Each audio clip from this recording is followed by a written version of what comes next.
Muy buenas noches, estamos nuevamente con la hora perfecta, como siempre, después de las 21 horas. El programa es en directo, 21 y 1 minuto. Después, como siempre, también después del noticiero, el noticiero de toda la provincia por la TV Pública Fueguina. Y nuestra presentación, que en este caso nos va a llevar por distintos puntos, conocer un conflicto que tiene casi toda una historia, porque ya hace bastantes años que vienen midiendo diferencias y de algún modo se va resolviendo algo, pero me parece que como una frazada corta, se cubre una cosa y se destapa la otra. Siempre hay una situación que, bueno, que mejorar, que arreglar, y a lo largo de tanto tiempo, taxistas y remiseros y taxistas han tenido discusiones mutuas. Alguna vez estas discusiones se pudieron apreciar, bueno, en la calle misma. Ha habido en momentos extremos hasta enfrentamientos, ¿sí? Violentos. Pero ahora, bueno, tratemos que la situación se aclare. Vamos a ver cuál es la diferencia, vamos a entender de qué se trata, cuál es el reclamo y, por supuesto, vamos a conocer su apreciación sobre el hecho bochornoso de la semana pasada, una sesión que tenía a más de 100 taxistas afuera y a remiseros expectantes en su casa, porque había una sesión que los iba a favorecer a los dos y finalmente no se llevó adelante. Vamos a hablar de esto también. Y otro tema lo vamos a tener, por supuesto, nuestro compañero Cristian Biso con el informe de siempre, pero con alguna sorpresa, porque vamos a ver una mirada diferente, ¿sí? De, bueno, por supuesto, un momento al cual vamos a entrar todos, el de la vejez, ojalá que lleguemos bien, pero además, por supuesto, el promedio justamente de edad al que llegan. Llegamos todos, ¿no? Pero ¿cuál es la diferencia, no? Estar en Tierra del Fuego, en otra provincia, en otro país. Bueno, vamos a evaluar todo esto y, por supuesto, también un poco de la calidad de vida que vamos a tener en este sentido, ¿no? Este es otro tema que vamos a abordar. Y algo más, por supuesto que hay algo más, porque ayer se ha presentado el presupuesto provincial. El total, 24.000 millones, es el presupuesto para el 2023. Lo ha presentado el gobierno y, por supuesto, quien lo tiene que defender ahora es cada uno de los miembros del gabinete, pero principal, el ministro de Economía, Federico Zapata, que va a estar con nosotros en minutos nada más. De hecho, acaba de llegar a Río Grande, estuvo en la legislatura, estuvo hablando también de la Caja de Previsión, del proyecto que impulsan los docentes, en realidad el que impulsa Forja, en relación justamente a este pedido que están realizando los docentes. Otro tema entonces que vamos a estar hablando, y bastante, porque cuando se trata de números necesitamos saber qué va a pasar, no solamente con lo que resta del año, que parece toda una eternidad, sino que el año que viene, ¿cómo se calcula un presupuesto cuando no sabemos cómo terminamos este año, ¿no? Después, ¿qué más tenemos? Probablemente noticias de último momento del ámbito judicial, así que vamos a estar con todo ello. Bueno, por eso es que los invitamos a compartir este, que también es otro noticiero, es este programa La Hora Perfecta para debatir todos estos temas.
je garderai. Oh.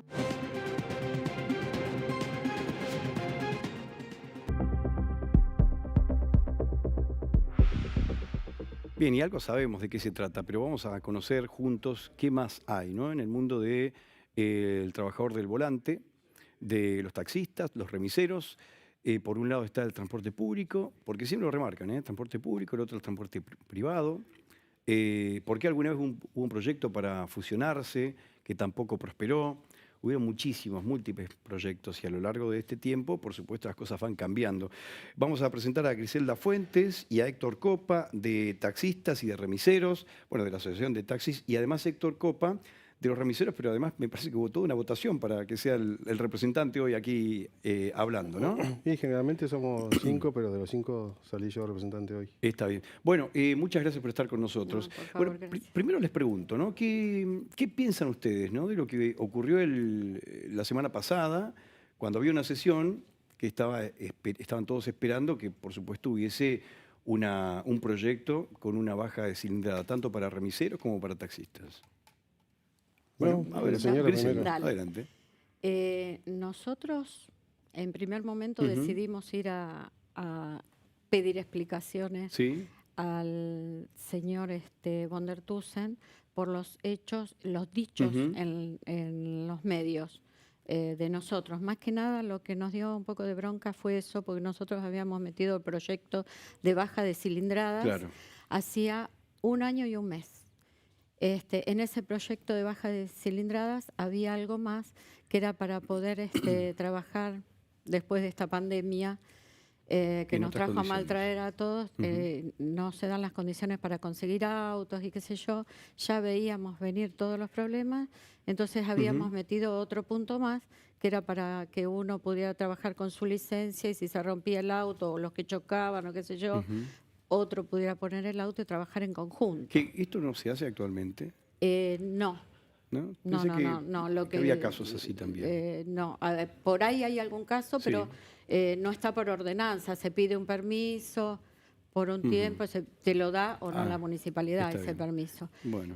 Pero no estaba por ordenanza. Está bien. Al no estar por ordenanza, nosotros no podemos hacer Que tiene que ser un trámite el aparte. trámite. O sea, que claro. sea automática la autorización. Claro. Ahora, fueron alrededor de 100 taxistas afuera y los remiseros pendientes también seguramente en la radio, esperando la sanción. ¿Ustedes hacía cuánto tiempo A mí me habían presentaron? invitado para que vaya a la sesión, Sí. pero cuando vi que fui yo, vi que había 100 taxistas por lo menos, realmente me retiré porque siempre terminan lo mismo, en discusiones que no llevan a nada, que no suma ni para ellos ni para nosotros. ¿Y ustedes cuándo habían presentado el proyecto de baja de Y cilindrada? siempre se está pidiendo eso, la baja, pero... ¿Y el proyecto ahora? Este proyecto lo presentó por el TUSE por pedido de los remiseros, pero lo presentamos hace un montón, igual que dice la señora seguramente. Pero bueno, esto era... Yo no entiendo la ida de los taxistas, todavía no lo entiendo, porque era algo beneficioso para los dos. Si vos querés que dé explicación a un concejal, podés ir en cualquier otro momento, pedir explicación. Si esto sumaba, a ellos le bajaban a 1000, a nosotros a 1300, que en realidad el costo de la baja de unidad va directamente al bolsillo del trabajador, que hoy no alcanza para nada con lo que hacemos, porque los autos están más baratos, los repuestos son más baratos, por muchos factores. Está bien. Pero bueno, no entiendo yo todavía por qué fueron a digamos, disolver la presentarse. sesión. Está bien. Bueno, recordamos que la sesión no es que no terminó, digamos, no pudo terminar, sino que nunca empezó, porque había 5 concejales y uno de ellos se levantó, el que estaba presidiendo, Martínez, de forma en consulta, firmó un decreto y directamente se suspendió la sesión y creo que pasó casi desapercibido porque había una discusión en ese momento, después incluso con la secretaria legislativa, quien informó, y nadie sabía de esto. Bueno, y ahora, ¿cuáles son, digamos, básicamente, porque ustedes plantearon varios puntos allí, cuáles son las diferencias? ¿Por qué el servicio público acusa al privado al público, el taxi al remis y así? En realidad un poco nuestra bronca es sentirnos discriminados porque von der Tussen cuando habla y que tenemos los dichos de él dice que metió el proyecto en 1 mes y en 1 mes sacó lo de las 1300 cilindradas, que tampoco ese era nuestro tema, no estábamos enojados por eso en sí, porque no nos cambia la vida que le den 1300 cilindradas. Nuestra bronca es que habiendo presentado un proyecto que nos beneficiaba a todos, ante tantos problemas que traíamos arrastrando, directamente no nos llamó ni siquiera para conversarlo, charlarlo, discutirlo, dijo que eso no se iba a tratar. ¿Les dijo a ustedes que no se iba a tratar el tema de ustedes? Así habló con los concejales y con nosotros en otro momento que habíamos ido, nos dijo que eso no iba a salir. Usted lo que está explicando es el motivo de la presencia de los taxistas, ¿cierto? Claro, yo estoy explicando el motivo de esa presencia, no que fuimos porque lo nuestro de 1.100 cilindradas no iba a salir ese día. ¿1.000 o 1.100? 1.000 cilindradas. ¿Por qué lo iban a sacar? Lo iban a sacar sobre tablas, no era que el proyecto estaba charlado para salir. O sea que por la presión de ustedes, dice usted. Claro, por esa presión ellos dijeron, bueno, la vamos a sacar sobre tablas, pero el proyecto no estaba el dictamen firmado para que eso se aprobara. Bueno, le pregunto a Héctor Copa, ¿cuáles son las diferencias que sostienen hoy desde el sector de remiseros con los taxistas? ¿Por qué hay siempre una queja mutua? Yo no sé si hay queja. Yo creo que el remisero cuando hace reuniones de remiseros, habla de remiseros. El taxista cuando hace reuniones de taxistas, habla de remiseros. Eso es fantástico, pero después cuando hay una reunión pero lo que voy de es ambas partes, siempre se el remisero cuando hace facturas. reuniones de remiseros, habla de remiseros. Sí. El taxista cuando se junta de reuniones de taxistas, habla de remisero. ¿Entendés? El taxista cuando va al consejo, va a hablar de remisero. ¿Y por qué? ¿Por qué creen eso? Y no sé, o sea, que el problema no lo tenemos nosotros. Nosotros no vamos al consejo, no vamos a la municipalidad. La diferencia del privado y el Público. y el público es que el privado, como la palabra lo dice, nosotros nos tenemos que hacer la agencia, nos tenemos que sustentar en todo, pagar. A los taxistas le dan todo, le dan veredita, le hacen todos le han dado. Y siempre fue así. Pero está bien que sea así. A nosotros no nos afecta eso ni nos modifican nada. El tema es que, como te dije recién, el taxista va a la municipalidad y al consejo habla de remisero. Esa es la diferencia. Nosotros no hacemos reuniones si ellos no nos convocan. Nosotros venimos de reunión al consejo a hablar cosas de remisero, solucionar problemas nuestros, y dice, no va a venir taxista. Le digo, ¿por qué va a venir taxista? No ha pasado, ¿eh? No ha pasado eso, pero ¿por qué van a venir taxistas si son problemas nuestros? Pues, entonces, ¿qué quiere decir? ¿Que ustedes son aquellas personas que están siempre comparándose con el otro servicio? Qué bueno que nos escuchó cuando tenemos reuniones, porque yo jamás lo escuché a ellos. Pero cuando nosotros tenemos reuniones de nosotros, hablamos de nosotros. El problema, cuando vamos a reclamar, acá yo traje las ordenanzas cuando dice que tenemos 3, 4, 7 licencias y está por ordenanza que podemos tener hasta 3. Hasta 3. Y cuando reclamamos los de los relojes, tenemos... ¿Qué pasa con los relojes? Reclamamos los de los relojes porque la municipalidad está acogida a la Ley Nacional del Sistema Métrico, no sé si vos lo querrás mostrar o no, al sistema métrico, ahora, sí, y los relojes tienen que Sistema ser... métrico decimal argentino. Esa es la ordenanza a cual está acogida la municipalidad, y los relojes, lo que uno cobra al pasajero debe ser homologado. Entonces, ¿qué pasa? Es lo mismo que hubiera un negocio X y cobra con las antiguas balanzas de pesita. Eso no se puede, tiene que ser homologado. ¿Y ustedes qué dicen? ¿Que ellos no están homologados? Y no están homologados. Y al no estar homologados, por ahí es donde tenemos, que habíamos llegado a un acuerdo en su momento de cobrar por reloj. Pero en un momento no tenían reloj, después lo pusieron, después lo sacaron. Entonces ahí es donde nosotros sentimos que vamos, que venimos, que vamos, que venimos. ¿Y están tarifando distinto entonces? No, estamos tarifando porque igual. están negando acá. Nunca sacamos los relojes, de que empezamos. Pero están con relojes no homologados. De que pusimos el reloj jamás se sacó. O sea que no es que lo pusimos, lo sacamos, lo pusimos. No, en ordenanza hablo yo. Está bien, pero no... ¿Pero qué? A ver, ¿pueden tener relojes o no pueden tener relojes? Ahora no está en la ordenanza porque desde Bondertusen hizo denegar, derogó la ordenanza donde habían puesto los relojes. Se derogó, o sea que lo sacó. O sea, ¿no pueden tener relojes? No deberían tener relojes y menos si no están homologados. En 2017, cuando fue el problema que habían querido unificar taxi y remis, no sé si te acordás, que después retroceyeron todo porque era anticonstitucional. No le pueden poner la tarifa a un ente privado, como somos nosotros. Entonces quedábamos, cuando la señora dice que iba a haber una regla, casi estaba todo arreglado, íbamos a hacer todo igual, ellos tallan, nosotros remises, pero por una estupidez que te digo, te voy a decir, por las manitos, nos quisieron aflojar las manitos la tacita y vino todo para atrás. Por una pavada fue. Hubiésemos estado todos tranquilos, terminar el problema de años. Pero bueno, estamos otra vez con el mismo problema. El tema de homologado o no, hoy, en Río Grande hoy en día, nosotros podemos buscar otra medición de cobranza y es más, la estamos buscando. Pasó la pandemia, pasó muchas cosas y se siguió con el reloj. Es algo que seguramente la gente quiere aparte. Pero el tema de homologado o no en Río Grande no tiene injerencia en nada, porque el INTI, que tendría que tener un convenio con la municipalidad, a ellos preguntarles si lo revisan, lo controlan. Nunca, jamás. El reloj de ellos homologado no van al INTI, que es el ente que tiene que controlar el control de ellos, nunca lo llevan. O sea que nosotros no tenemos homologado, no los controlan. Ellos tienen homologado, no los controlan. ¿Cuál es la diferencia? O sea, sacarle al cliente que tiene el 2006, a la persona que tiene algo transparente, un reloj que ve lo que paga, lo que cobra, que en muchos lados de la provincia está, que tiene un ticket si quiere, porque hay muchas mediciones, porque nosotros estamos buscando otro medio y lo vamos a encontrar seguramente. Pero ese no es el problema que tienen ellos en particular. La verdad, como te dije recién, hablan de remisero. Yo creo que tienen que solucionar primero lo de adentro, el problema que tienen internamente ellos, los taxistas, y después salir a hablar de los remiseros. ¿Qué opinan para ambas partes, ¿no? ¿Qué opinan sobre una apertura o una entrega de nuevas patentes para ambos servicios? ¿Qué opina usted? Tiene que haber un estudio de mercado, como está en ordenanza. ¿En la ordenanza dice que tiene que en la haber un estudio de ordenanza mercado? dice, por lo menos en la nuestra, no sé en ¿Y la la de de ustedes ellos. dice algo?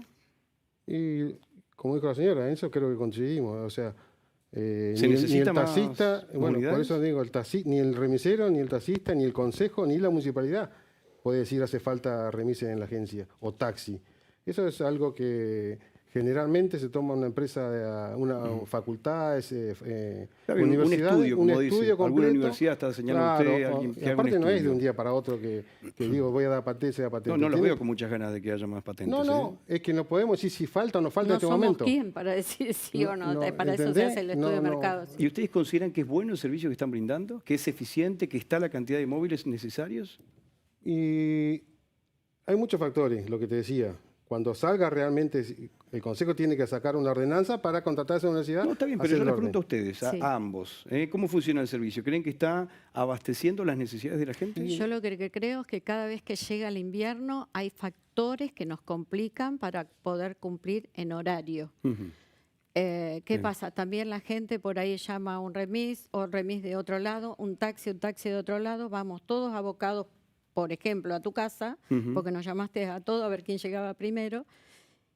Resulta que llegué yo y él dice, no, se lo está llevando un taxi, el otro que se lo llevó también, y perdimos el tiempo en ir a buscar otros pasajeros. Eso se da y bastante, calculo que ellos también lo deben tener controlado eso.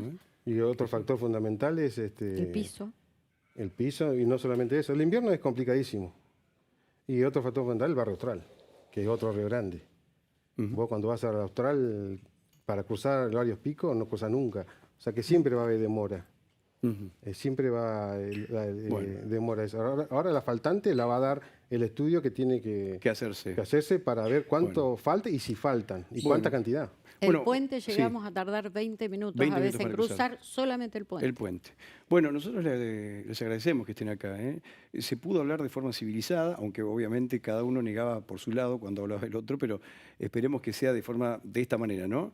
De forma tranquila, el Una diálogo de sola hablemos. cosa. Sí, adelante. Yo creo que si cada uno hace su trabajo como corresponde, no tenemos por qué pelear, porque a veces en la calle nos necesitamos.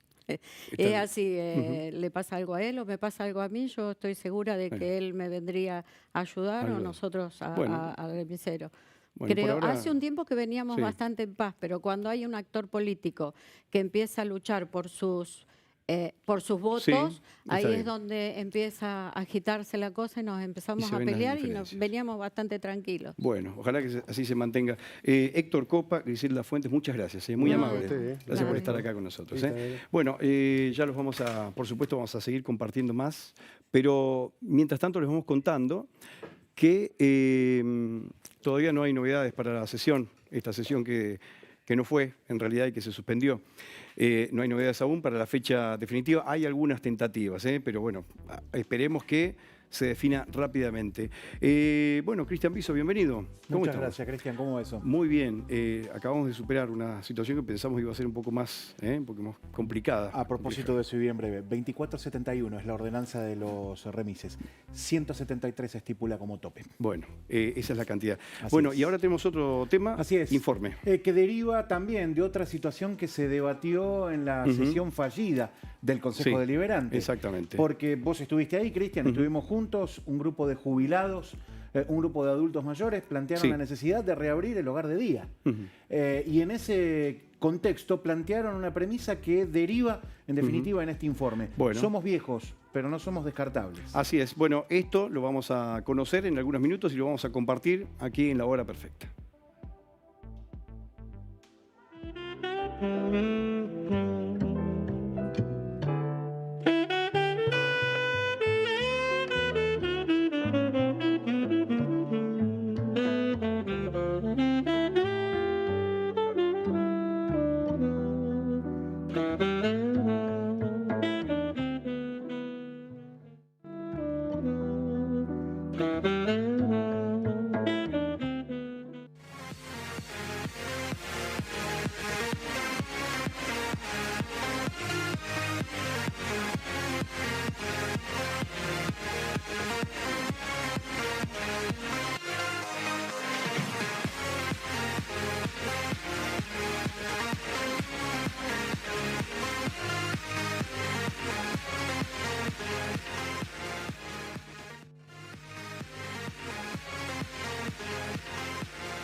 Si les fleurs qui bordent les chemins se fanaient toutes en main, je garderai au cœur celle qui je garderai au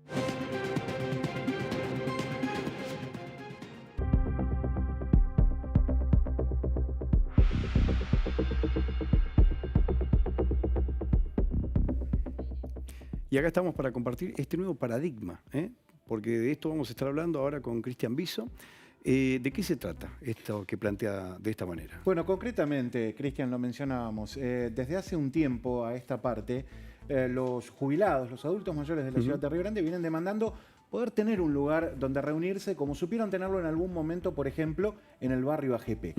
Ese espacio lo han perdido. Bueno, de hecho, hoy es el cumpleaños. Del lugar de día, hoy sería el cumpleaños, pero bueno, no está funcionando. No está funcionando y más allá de lo anecdótico, lo cierto es que ha resultado muy interesante lo que los propios adultos mayores plantearon durante la fallida sesión del Consejo Deliberante, porque allí llevaron el reclamo, querían que la gente sepa lo que está pasando con esa premisa que yo te contaba, Cristian, en el bloque anterior. Concretamente, no somos descartables, somos viejos, pero no se nos puede usar y tirar. Todavía tenemos ganas de hacer cosas. Y en ese contexto, la verdad es que a partir de eso que dijeron, bueno, a mí particularmente me generó interés, inquietud, conocer concretamente en qué situación está hoy la vejez. En cuanto a datos, estadísticas, hablamos de vejez y no lo hacemos de manera despectiva, porque es el término que se utiliza para referirse a los adultos mayores, toda persona que ha pasado, por ejemplo, los 60 años de edad.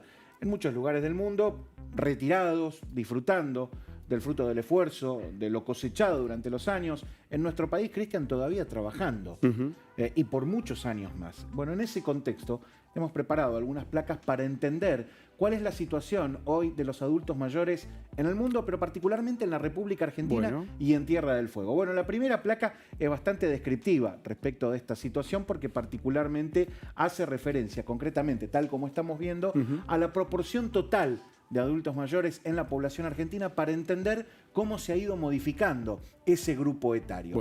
Porque tal como allí se observa, por cada 1.000.000 de habitantes, en 1960 había 1 millón justamente concretamente había un 8%. Un 8% de adultos mayores. Esa cifra se ha ido incrementando exponencialmente. En 2010 llegó a 12%, en 2020 ya es del 17%. Hay en la actualidad 7 millones de jubilados, 7 millones de adultos mayores en nuestro país.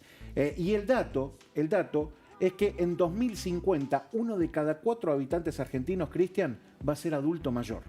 Es decir, que un 25% de la sociedad va a estar comprometida por esa franja de edad, lo que de algún modo viene planteando un desafío no solo para nosotros como ciudadanos, como integrantes de una sociedad, sino también para quienes nos gobiernan, Cristian, porque hay que empezar a tomar decisiones en función de esa situación. Bueno, hay también otra situación.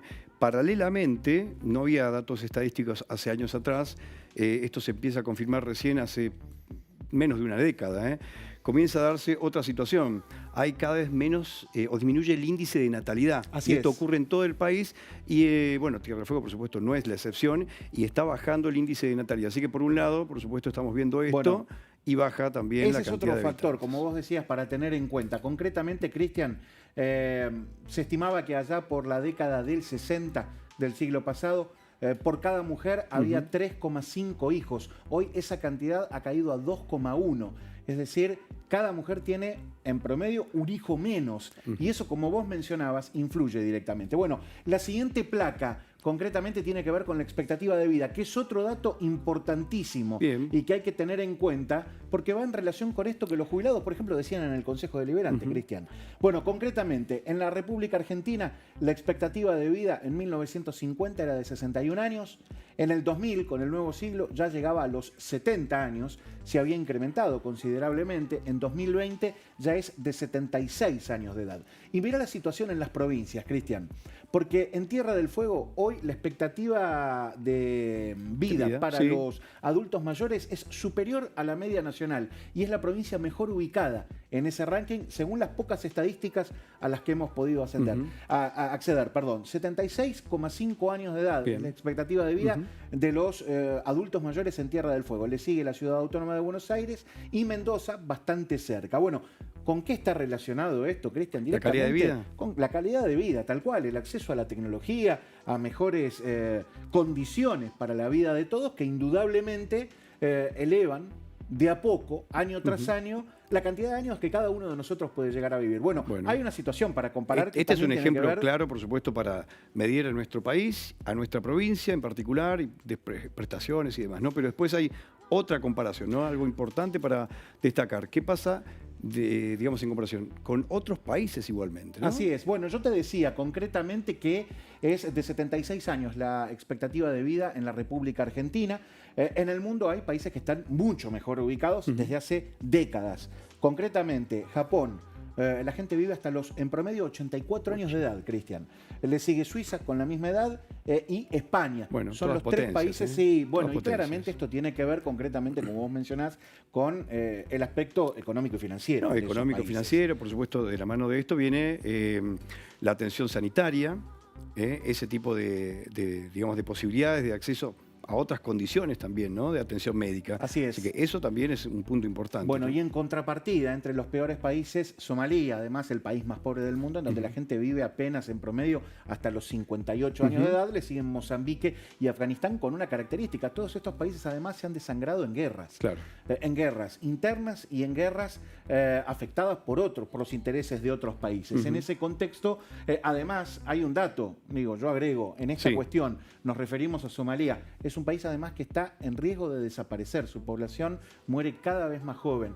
Afortunadamente no es la situación de la Argentina. Y quiero que volvamos sobre Tierra del Fuego, Cristian, porque se plantea concretamente un crecimiento exponencial de la expectativa de vida de quienes residen en nuestra provincia, que se va a mantener, se va a sostener por lo menos ubicando a Tierra del Fuego en el primer lugar hasta 2040. Bien. Concretamente, yo te decía que en 2015 la expectativa de vida era de 75,6 años, creció a poco más de 76 años en el 2020. Para 2030 se estima que va a superar los 78 años de edad en promedio. Para 2035 va a llegar casi a 79 años. Y para 2040 va a estar ubicado en 79,3 años. Superando entonces. Así es. Bueno, hasta ese año concretamente, hasta 2040, se espera que la expectativa de vida de los fueguinos lidere el ranking nacional por sobre ciudades como la ciudad autónoma de Buenos Aires concretamente o Mendoza. Lo cual habla a las claras de, al margen de las situaciones que atraviesa particularmente nuestra provincia, las mejores condiciones que existen para nuestros adultos mayores. Por un lado, creo que a todos nos pone contentos, ¿no? Saber que nuestros abuelos, aquellos que conocemos, que han llegado a esa edad, van a vivir cada vez más años. Pero también plantea un desafío para el Estado, Cristian.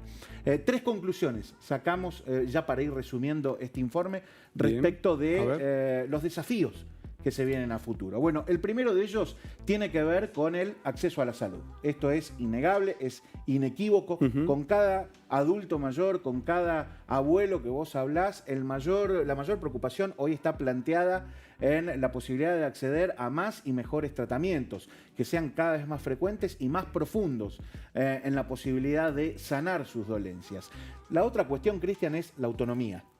Y ahí es fundamental la cuestión económica, porque se plantea desde el costado en que es necesario que los adultos mayores sean cada vez más autónomos para que no pase esta situación que se está viendo mucho, que es el abuelo viviendo con los hijos y los nietos, por ejemplo. Y la última cuestión tiene que ver con lo social, concretamente, con el acceso a la posibilidad de sociabilizar, con el acceso a vincularse con otros adultos mayores, pero también con aquellos que son más jóvenes, porque claramente nuestros abuelos tienen algo para enseñar, Cristian. En ese contexto se da esta circunstancia tan particular, y yo, para ir cerrando, quiero plantear una interrogante, una pregunta. ¿Qué está haciendo hoy el Estado, ya sea nacional, provincial o local, en todos sus estamentos, para empezar a adecuarse a este nuevo paradigma que plantea, como decíamos al principio, que en aproximadamente unos 20 años, 1 de cada 4 habitantes de Tierra del Fuego va a ser adulto mayor? Bueno, y además, excelente consulta para iniciar con nuestro entrevistado ahora. Cristian Biso, muchas gracias. Vamos a continuar al cierre, lo espero al cierre del programa. A vos, Cristian. Bueno, tenemos este paradigma, pero además interesante para poder conocer qué ocurre, ¿no? Porque estuvo defendiendo aspectos relacionados con esto. El ministro de Economía, ¿por qué relacionado con esto? Porque estuvo hablando de la caja de previsión, estuvo hablando de la jubilación, aparte, por supuesto, del presupuesto, ¿no? Bueno, ministro Federico Zapata, gracias por estar acá. ¿Fue dura la presentación hoy? Gracias por la invitación, Cristian. Déjame aprovechar para felicitarte y a vos y a todo el equipo por la calidad de programa que están haciendo, porque la verdad que lo sigo. Muy amable. Ya habíamos tenido una intervención, había sido vía Zoom. Sí. Y la otra intervención, la más dura quizás fue esta tarde, ¿no? Con legisladores.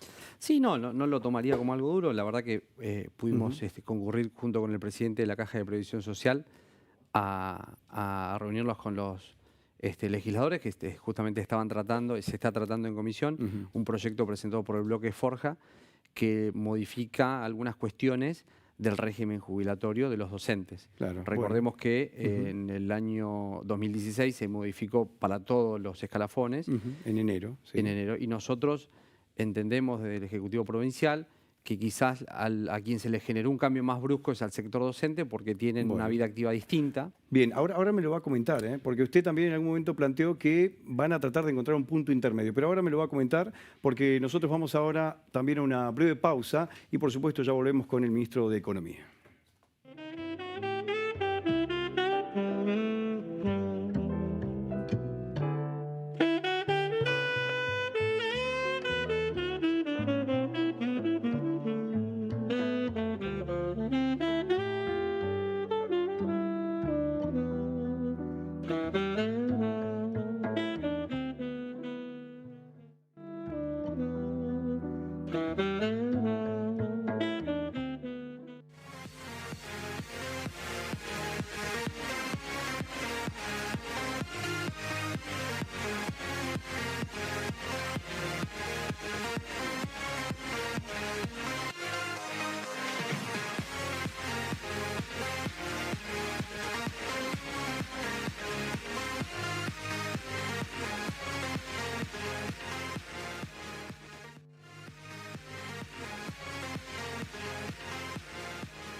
Si les fleurs qui bordent les chemins se fanaient toutes en main, je garderai au cœur celle qui je garderai au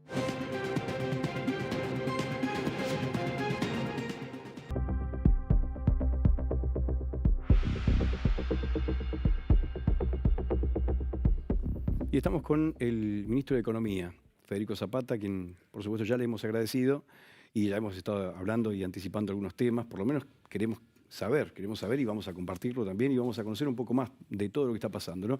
¿Qué ha pasado hoy en la legislatura, ¿no? Porque seguramente muchos docentes quieren saber qué ocurre. Ustedes planteaban que, bueno, por supuesto en su momento había un cálculo de los últimos 2 años. La modificación lo llevó a 10 años, que es lo que ocurre en la actualidad para jubilarse, el cálculo para el sueldo jubilatorio, exactamente, el cálculo del haber.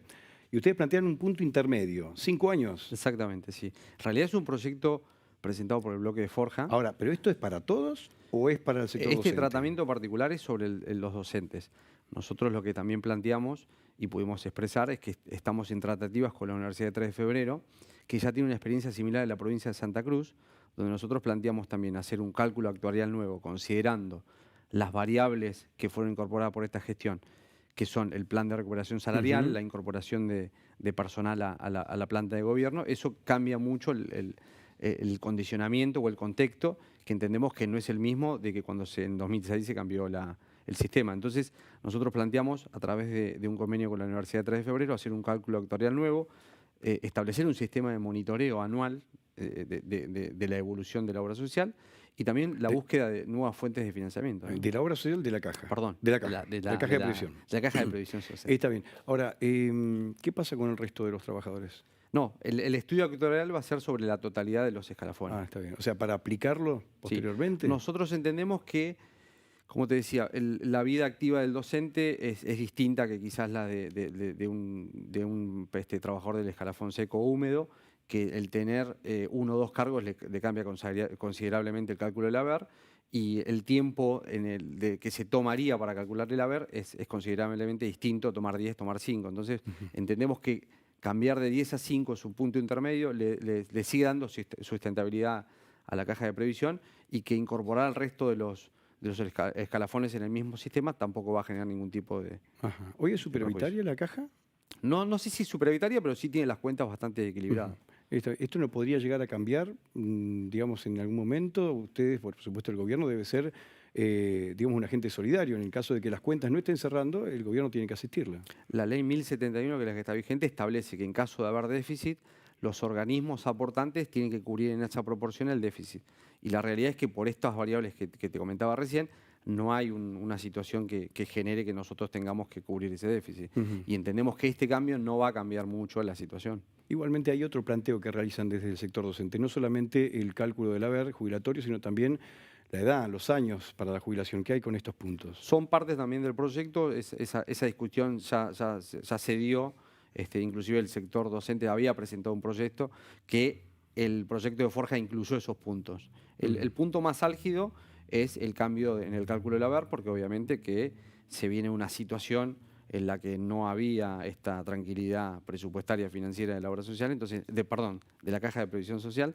Entonces, obviamente que desde la presidencia se está comentando que no cambiaría la situación, y seguramente se va a aportar en los próximos días informes que así lo avalen, ¿no? Bueno, hace 2 días se votó en asamblea, los docentes mañana van a ir a una desobligación, como lo han hecho en los últimos días. Yo no sé si esto lo han revisado para mañana. Bueno, esto lo vamos a conocer en las próximas horas. Avanzamos en otro tema, el presupuesto. ¿De cuánto es el presupuesto que han presentado? El presupuesto es de 213.000 millones de pesos el total de gastos y 189.000 el total de recursos. Estamos hablando de un déficit de 24.000 millones. Que equivale ¿De cuánto el déficit entonces? 24.000 millones. 24. Sí, que también es bueno a veces hablar en porcentajes comparativos, porque uno a veces habla de miles de millones y la gente dice... No, es abrumador esto. Es un 14,5% el déficit, y comparado con el déficit que se presentó en el proyecto de presupuesto 2022, es considerablemente inferior, de un 18%. Estamos hablando de una reducción en el déficit del orden de 3-4%. Sí, 3-4 puntos, entonces menos. Bueno, básicamente, ¿en qué se respalda un cálculo de estas características cuando todavía no sabemos qué va a pasar con el cierre, digamos, de este trimestre a nivel nacional? ¿Cómo se hacen los cálculos? ¿Cuánto, por ejemplo, se prevé en aumento? Yo no sé si esto ya lo tienen ustedes allí estipulado. Mira, la elaboración de un presupuesto es el trabajo más intenso respecto a planificación y una gestión de gobierno. Más en esta situación, ¿cierto? Sí, no, aparte que quizás en esta situación de contexto nacional donde las variables no están determinadas, y de hecho uno toma el ejemplo del año pasado donde se había establecido un aumento del índice de precio del consumidor de alrededor del 30% y estamos rozando el 70% respecto a la inflación. Uno podría decir, ¿para qué hacer un presupuesto? La realidad es que uno tiene que planificar igual, y se trata también de elaborar programas y proyectos. Es un trabajo muy arduo, que la verdad que tenemos la colaboración de todos los ministerios respecto a esta planificación. Es parar un poco la pelota, pensar en los lineamientos políticos para el año venidero. Y el área de la Secretaría de Planificación Presupuestaria, que depende del Ministerio de Finanzas, que déjame aprovechar para agradecerle por dar que hicieron un trabajo estupendo, se tiene que tomar valores de este año y tratar de proyectarlos al año siguiente con una prudencia necesaria para tampoco estar muy descolgado de la realidad, por así decirlo, ¿no? Usted habló de recursos, ¿sí? Los ingresos. Bueno, básicamente, ¿en qué se respaldan? ¿Cuáles son las patas principales de estos ingresos? Nosotros proyectamos sobre los recursos de la provincia, sea recursos propios como ingresos brutos, regalías y lo que son de origen de coparticipación federal de impuestos, y proyectamos alrededor del 50% del crecimiento que van a tener. Y en cuanto a regalías, porque estábamos hablando hace poco tiempo, hace pocos días nada más en un acto, que, bueno, hablaba, por supuesto, también el gobernador sobre este endeudamiento en dólares que generó la administración Bertone. Hablaba de los aspectos negativos y algunos positivos, pero lo negativo era el compromiso de las regalías. Exactamente, para que tengas una idea, este año los compromisos de pagos, la afectación de las regalías para cumplir con las obligaciones con los tenedores de los bonos, es de alrededor de 5.000 millones de pesos, más de un 50% total de lo que se recauda en la provincia, que no hay que olvidar que eso se coparticipa a los municipios. ¿Y cómo es la distribución entonces? Eh, A ver, se pierde el 50% de las regalías, que es uno de los principales ingresos. Después, un 50% va a cada uno de los municipios. En realidad se coparticipa entre los tres alrededor de un 30%. Le quedaría neto a la provincia un 20%, que el bono tiene una forma de operar, que es que las regalías entran directamente a un fideicomiso, se liquidan a los tenedores y si hay algún tipo de excedente vuelve a la provincia. Esto siempre salvaguardando la coparticipación a los municipios, ¿no? Claro, tiene razón. Estaba contando los municipios de Ushuaia, de Río Grande, faltaba, con todo respeto, Tolwyn, y allí se va, la torta es cada vez más pequeña. Exactamente. Y entonces, ¿los ingresos comprometidos o fue algo positivo lo de las letras? ¿Qué ocurre? Mirá, es un endeudamiento que se tomó en moneda extranjera a una tasa del casi el 9% y bajo ley extranjera, porque esto es bajo ley de Estados Unidos. Todo el mundo se acordará de los sucesos con los famosos fondos buitres que se terminó resolviendo por un juez en Nueva York. Eso le quita a uno voluntad de negociar. Aparte, la estructura del repago, por así decirlo, es que se detrae las regalías y van a un fideicomiso. Entonces eso también le quita margen a la provincia para renegociar, como sí lo han hecho el resto de las provincias que tenían deuda de moneda extranjera. La provincia de Tierra del Fuego sigue cumpliendo y no pudo reestructurar. Ministro, mucho se ha hablado de algunas inversiones del exterior, habla de la producción y el valor agregado al gas y muchas otras inversiones que por supuesto a nosotros nos llenan de esperanza, de expectativa, pero bueno, algo de esto se contabiliza, puede llegar a ser una realidad, traducirse igualmente en el presupuesto. En realidad no está traducido en el presupuesto porque son proyectos que, por ejemplo, en el caso del plan Fénix, tiene una proyección de operatividad real dentro de 2 años, pero lo que sí uno puede ver como un dato optimista es que además de que va a generar más recursos para la provincia industrializar justamente los hidrocarburos, también va a generar muchas fuentes de trabajo de calidad y en cantidad, ¿no? ¿Y de cuánto estamos hablando aproximadamente? ¿Si han hecho algunos números? En cuanto a la ocupación. Sí, la ocupación. Yo sé que hay un cálculo que estima unos 15.000 puestos de trabajo a futuro, ¿no? No van a ser de un día para el otro, pero es una proyección bastante real. Bueno, para ir cerrando, le pregunto algo a nivel nacional. ¿Cómo estamos nosotros? Han habido anuncios de recortes, de ajustes a las provincias. ¿En cuánto nos afecta? Mira, estamos a la expectativa de que presente la Nación su presupuesto, que lo hace con posterioridad a la presentación de nuestro, por eso también es de esto que no conocemos las variables, y entendemos que ellos, o sea, la Nación, al tener compromisos asumidos con el Fondo Monetario Internacional, tienen que respetar determinadas pautas, por ejemplo, el déficit fiscal, que tiene que cumplir una disminución gradual. Entonces, estamos a la expectativa de ver para dónde va el ajuste del gasto público, en qué magnitud nos afecta, más que nada en las obras que a través de las gestiones del gobernador de la provincia se han logrado para la provincia, que todavía no se han concretado. Vamos a ver en qué medida se pueden cumplir en la totalidad, o bueno, habrá que resignar alguna, ¿no? Bueno, lo último, muy cortito, le pregunto, igualmente se lo hemos preguntado a Sonia Castiglione, la ministra de Desarrollo e Industria. ¿Se ha resuelto la situación de emisión de dólares o salida de dólares para los insumos en las fábricas? En realidad, en el día de ayer se anunció un acuerdo entre AFARTE y Ministerio de Producción de la Nación, donde lo que se establece es una previsibilidad de acuerdo a un sistema de aprobación de las CIMI, que son las declaraciones juradas, que se van a hacer aprobaciones semanales.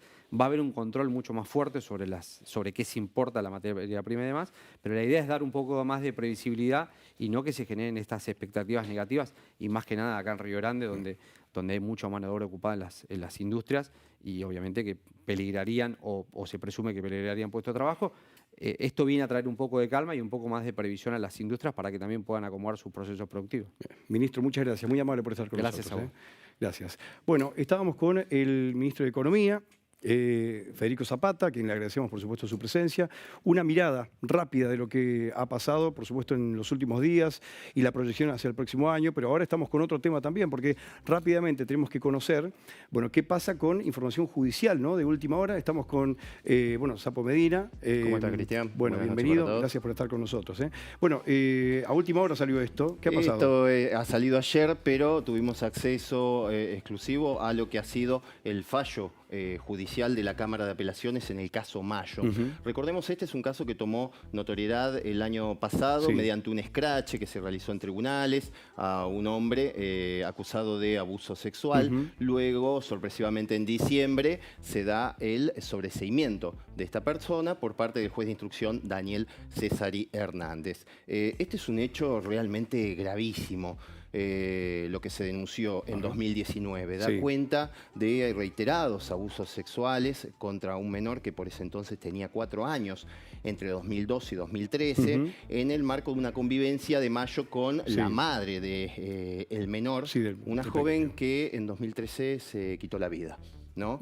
Bueno, las causas Sí. nunca se lograron determinar, en muchos dimes y diretes de esta causa o de las partes, se da cuenta esta situación como un posible Sí. factor detonante en aquella decisión, porque el niño en las pocas declaraciones que brindó, ¿no? Recordemos, esto es muy traumático de Exactamente. regenerar, sobre todo en chicos tan Muy pequeños, dio cuenta de que los abusos se daban en presencia de su mamá, además de un marco de violencia de género y demás, en una situación que, bueno, terminó con un sobreseimiento y que en estos días, hace 2 días, la Cámara de Apelaciones sorprendió con un fallo que deja muy mal parado nuevamente al Poder Judicial, en particular al juez que sobreseyó esta situación, dando cuenta de que existen elementos y de hecho dictó el procesamiento de Mayo por abusos sexuales gravemente ultrajantes y algunos con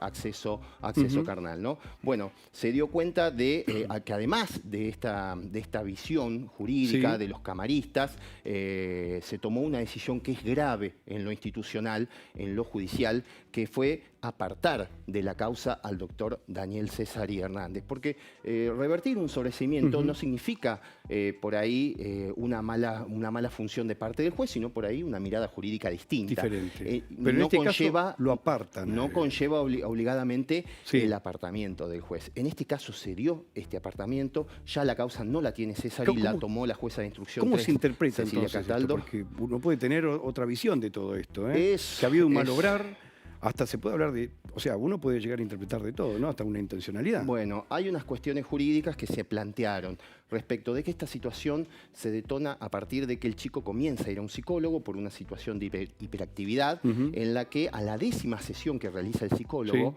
detecta una situación posible de abuso por la que recomienda al padre radicar la denuncia. Esto, tanto el juez como el fiscal lo tomaron como una acción desmedida del psicólogo, como que excedió sus funciones.